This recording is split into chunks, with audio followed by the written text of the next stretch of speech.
15 kesalahan pemula dalam trading. Pertama, menganggap trading mudah. Karena tidak semua orang memiliki keahlian yang sama dalam bidang yang sama. Setiap orang memiliki kemampuan dan kapasitas yang berbeda-beda. Dan perlu saya tekankan di awal video bahwa trading penuh ketidakpastian. Karena volatilitas yang tinggi, tidak adanya kendali terhadap perkembangan makroekonomi, sehingga pasar juga tidak selalu dapat dibaca dengan mudah. Bahkan trader yang sudah berpengalaman sekalipun tak jarang juga melakukan kesalahan.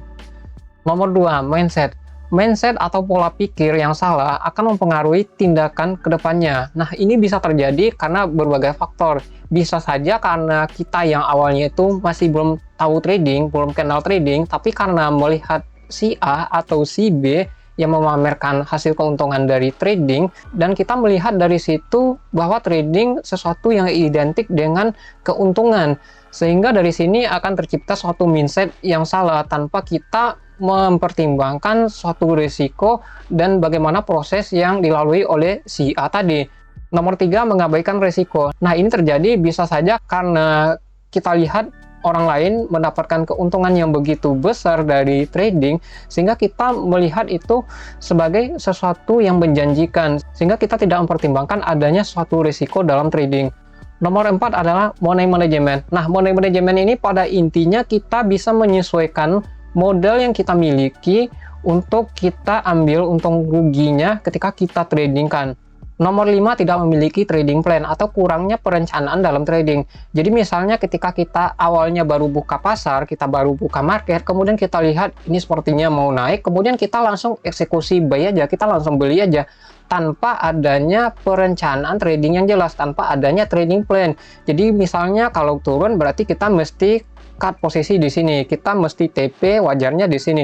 Nah, itu adalah trading plan yang jelas.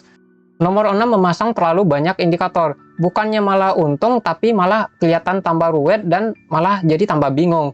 Nomor 7, overtrading. Overtrading di sini itu bisa disebut juga dengan kecanduan trading, di mana ketika yang awalnya itu sudah untung, tapi justru malah berakhir kerugian, di mana yang awalnya itu sudah trading dengan trading plan yang jelas, sudah berhasil take profit, dan kemudian ketika kita masih merasa itu tidak puas, dan kita masih pengen trading lagi. Nah, hal-hal seperti itu perlu dihindari, karena bagaimanapun kita tidak boleh mengabaikan risiko. Nomor 8, tidak siap diri dan tidak siap mental. Hal ini bisa saja terjadi karena kita memang masih baru, masih sebagai seorang pemula, atau bisa saja karena kita memang masih belum memiliki cukup strategi yang bisa digunakan, sehingga itu bisa menyebabkan kita merasa tidak siap.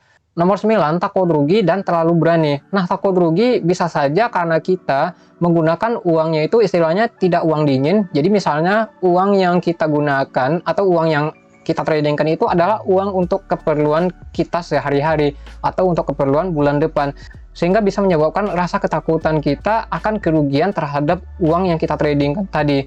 Dan kemudian kita juga tidak boleh terlalu berani atau dalam artian nekat. Misalnya kita gunakan full margin ketika kita tradingnya itu menggunakan leverage, tapi kita pakainya full margin, sehingga itu akan sangat beresiko.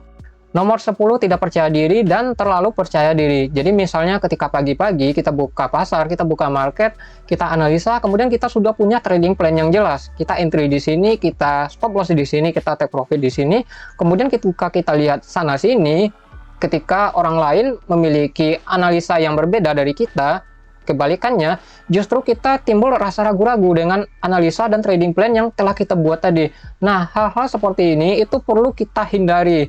Kemudian terlalu percaya diri. Jadi misalnya kita sudah punya analisa. Jadi misalnya dalam analisa kita ini akan naik. Jadi kita terlalu percaya itu akan naik dan kita tidak menggunakan stop loss. Nah, itu namanya terlalu percaya diri. Nomor 11, terlalu lama di demo akun. Jadi ini bukan berarti ketika seorang pemula yang baru tahu trading kemudian tiba-tiba langsung buka akun real, bukan, tapi terlalu lama di demo akun itu maksudnya seperti ini. Jadi misalnya ketika kita awal pemula itu belajar di demo akun, kemudian kita sudah mulai memahami, kita sudah mulai bisa trading, kemudian kita sudah punya strategi, kita sudah bisa atur money manajemennya dengan modal yang kita miliki, tapi kita masih terus berada di demo akun, sehingga itu tidak akan menambah pengalaman kita. Karena demo akun dan real akun itu ada perbedaan. Ketika kita trading di real akun itu akan ada tekanan psikologisnya. Oleh karena itu tadi kita perlu mempersiapkan diri dan mental kita untuk trading di real akun. Nomor 12, modal terlalu kecil. Jadi bukan berarti dengan modal kecil kita tidak bisa trading, bisa trading. Tapi modal kecil yang saya maksud di sini itu adalah di bawah 10 dolar, 10 dolar ke bawah. Selain untung yang kita dapatkan kecil, maka resiko terkena margin itu juga lebih tinggi dengan modal yang kecil. Dan mengingat sifat manusia, kalau kita untung, tentunya kita ingin untungnya itu lebih banyak, sebanyak mungkin kalau bisa. Nah, dengan modal kecil, kita tidak mungkin mendapatkan untung seperti yang kita ekspektasikan, seperti yang kita inginkan. Yang ada bukannya untung, tapi malah terkena margin call. Jadi daripada isi akunnya itu 10 dolar, tapi berakhir margin call, lebih baik langsung sekalian 50 dolar atau 100 dolar itu sudah cukup bagus untuk pemula sebenarnya. Nomor 13, trading emosi. Nah, ini bisa saja terjadi karena faktor eksternal, misalnya lagi ada masalah. Jika itu yang terjadi, sebaiknya hindari trading ketika lagi ada masalah.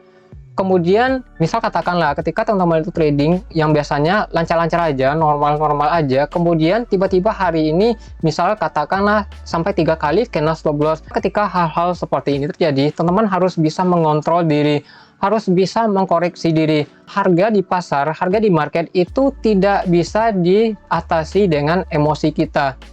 Nomor 14, broker tidak cocok. Jadi broker tidak cocok itu seperti ini.